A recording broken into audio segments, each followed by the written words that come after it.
We are back once again with a couple war bosses here on deck. And do we want to assemble a Pain Boy? You know what? I told you guys we'd assemble a Fig, so we'll assemble the Pain Boy. It's not a time lapse, but you know, whatever, right? So let's get into first things first, audiobook review. The Red and the Black. Well, I slap my plastique gloves on. The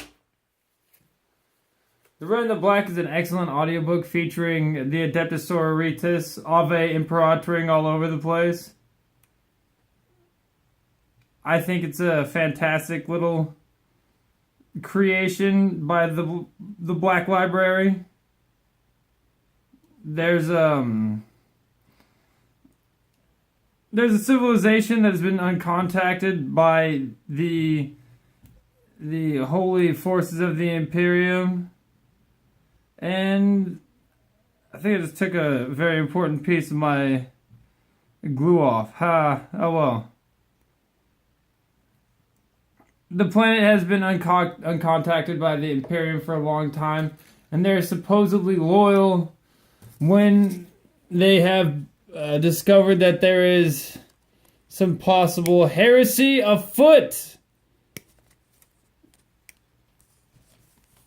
I mean, I'm going way too much into this, and I should be going more into like what's going on in each other audiobook, but this is a somewhat interesting book in the idea that it dealt with I guess thought and the ability of choice and whatnot. And I know that 40K isn't the aspect for super hard sci-fi like that, but I'm a fan of, you know, a bunch of really intense sci-fi. So the idea that there is a bit of a, even an essence of a like the hint of a psychological story is a little interesting to me. There's a lot more they could have done with it, but I'm not super salty about what happened. I actually really enjoyed the audiobook. And yeah, it's good stuff. I think I should go more in depth for the rest of my audiobook reviews and just do them like this instead of doing it like the way I was going to do it and just like film it real quick and then go to sleep, because I am beat. Like 6 dogs with and a donkey, man. Just beat.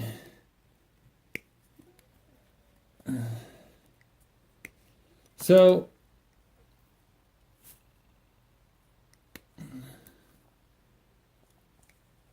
we have one other thing to talk about. Ooh, I mean, we could go into more short stories from the 40K audiobook collection, but off a Humble Bundle, but we will do that later. We'll just siphon those off one at a time. I'm really looking forward to the formations from 40K. Ooh. But not battalion formations, the force organization bonuses and whatnot. This could be horrible for the meta. This could be fantastic for the meta. I don't know where the pocket knife is that I used to shave the sprue off, so this will wait until I find that. It's probably just in the other room. Dang. Oh well. Let's get to painting, hey? Oh. There's a fantastic game out there for free right now. It's called Ring of Elysium. I forgot like what the crap I was talking about. So Ring of Elysium is fantastic, and I've only played like. Okay, I guess I should say it's fantastic for playing like 2 or 3 games, like maybe an hour and a half in the game total. But I'm having barrels of fun. Why and like what is it and what am I doing to have all this fun? It's a PUBG like game where they put you in a map where you shoot each other, but this time you're running from a giant avalanche called like Yarmir. Yrmir, the same as that Tyranid Hive fleet. Ymir. And yeah, don't get caught by the avalanche and the snowstorm, dog. It's done gonna kill you. You also get to run around with like ice climbing pitons, and you can have like a snowboard, and you can have like a. I'm trying to clean this brush off, but it's not working. Oh, there's a brush over there. Can we reach for it? Oh, there's one right here. We'll send it. What color are we looking at, huh? I think I'm gonna put some red on like the straps. Or maybe not red on the straps, but yeah,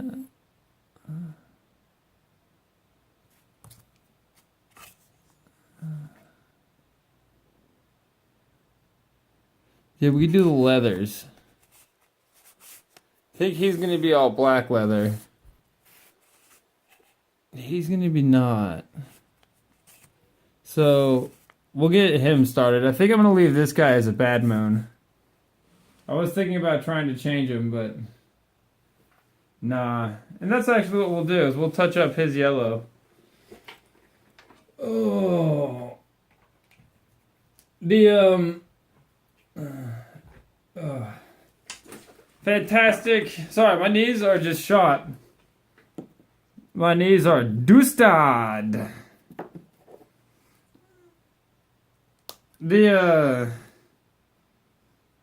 A lot of stuff happened today. Long day. Yeah.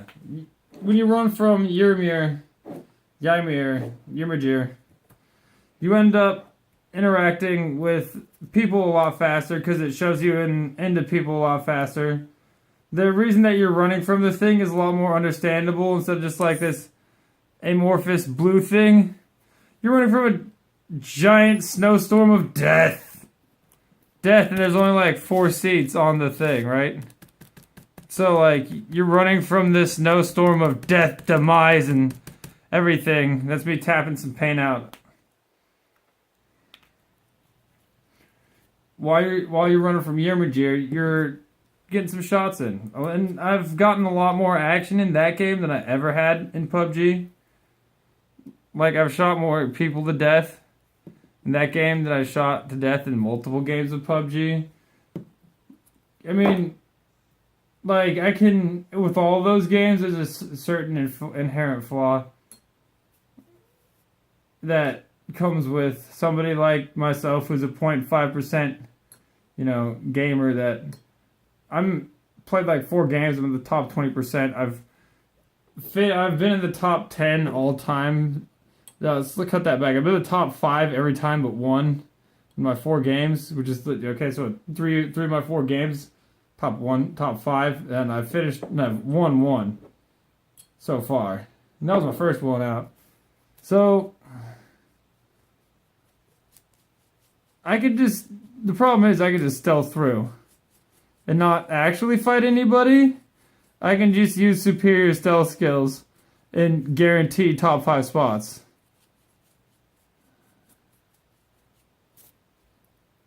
So this is too orange for me.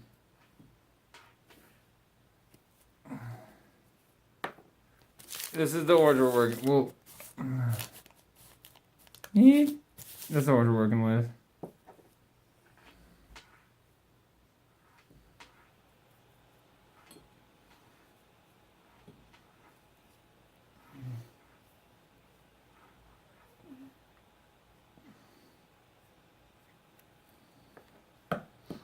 All right.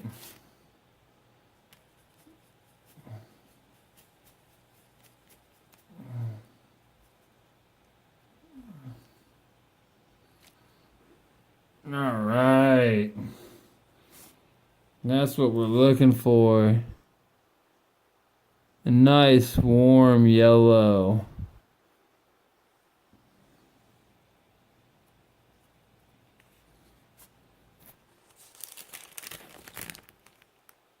See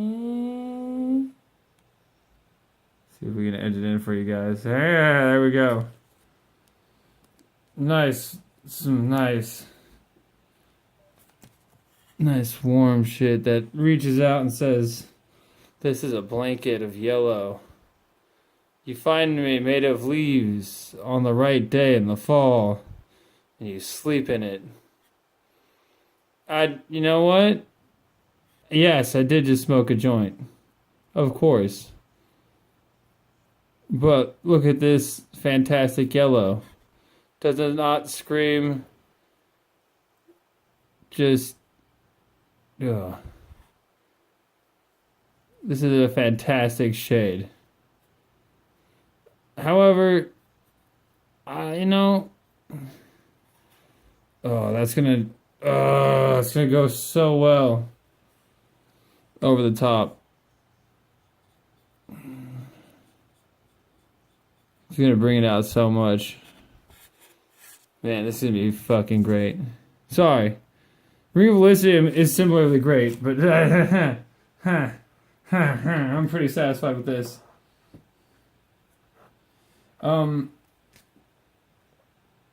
What else is there for Lost Ring of Imperium? Really fun game. I wasn't expecting much, honestly. Kind of been a pessimist lately about games. Like, I was honestly expecting it to be garbage. Garbage. But I've been 4 games in. And I really enjoy getting SW Trixie on fools, then getting out and blasting them with an MP5 that I found. They could use some gun selection a little bit, maybe, but I'm not too tilted about it because it's an interesting gun selection. But I would like to be able to run around and utilize a wider variety of weaponry. That's something that 40K does well. Yeah, Warhammer 40K has the weapons locker of fucking weapons lockers. Like, hearing a 40K fan talk about, like, 40K shit with another 40K fan is, like, almost bewildering.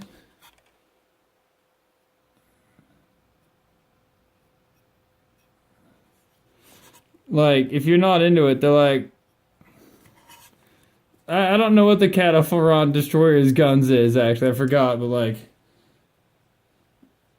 I talked to my homeboys about my orc shooting, and it's like... I have the Psycho Daka Gatler, the Super Shooter, the Scorcher, and people think I'm just saying, like, goofy-ass names. I'm like, Boom Daka Snaz Wagon, Rocket Truck, Squig Buggy... Death Killer War Trike, Boss, War Boss, Zagstruck, Snag Rod. And the people around me are like, what the fuck? And my friends like, yeah, The weapons locker is so complete in 40K, understanding the weapon selection is a language in itself. You know what? I think I'll make a video about that later.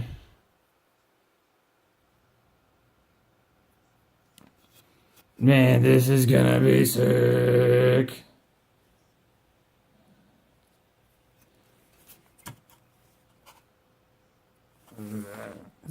Sorry, y'all. How tired am I? I may or may not have been asleep on the couch before I took a shower and made this video. For like 2.5 hours. And then I'm just going right back to sleep after this. Which isn't going to be that long. Trust me. I'm not those kind of I'm not one of those people that has problems sleeping. Once I lay down to sleep, I just have to get to it and then like have the opportunity to stay there. That's something.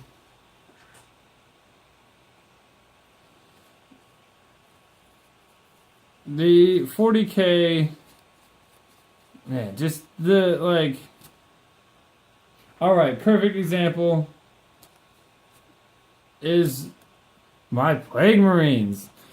Like, so, me and my friend had extensive talks in public about Plague Marines, and I'd be like, you know, my blight launcher, whoopity doopity doopity doopity doop. You know, like, my fucking, you know, blight grenades, biologist putrefier, foul blight spawn, plague spewer, you know. You get the idea.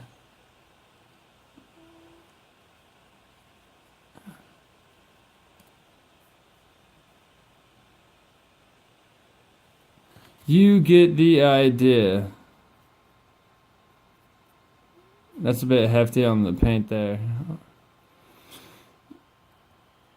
And my friend's sitting there like, oh yeah, that's strength 6, AP minus 2, right? Yeah, that's strength 8, you know, strength 9,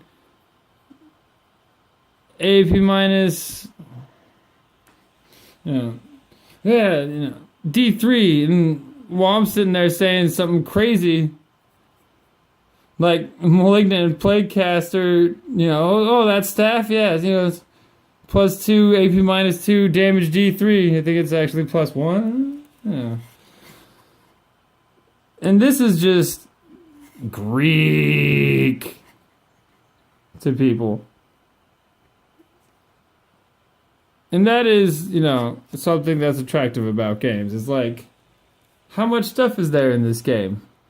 Oh, you know, there's enough that being able to talk to somebody about the stuff in the game is in itself a skill that you develop. Maybe it's not like exactly thought about, but like, you know, that's why, you know, old 40K fans are still people that like haven't played since like 4th. You can still hold a decent conversation with them about 40K because they know what, you know, plasma calibers are, and they know what what do you say, dirty space commie fish faces,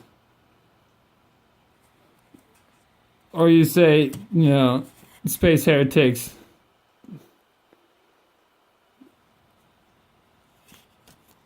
Anyways, I think we're gonna leave this guy be here, and then leave you guys be. So this is actually way longer than I expected, but I had a lot of fun. Deuces. Oh. I'm gonna go to sleep.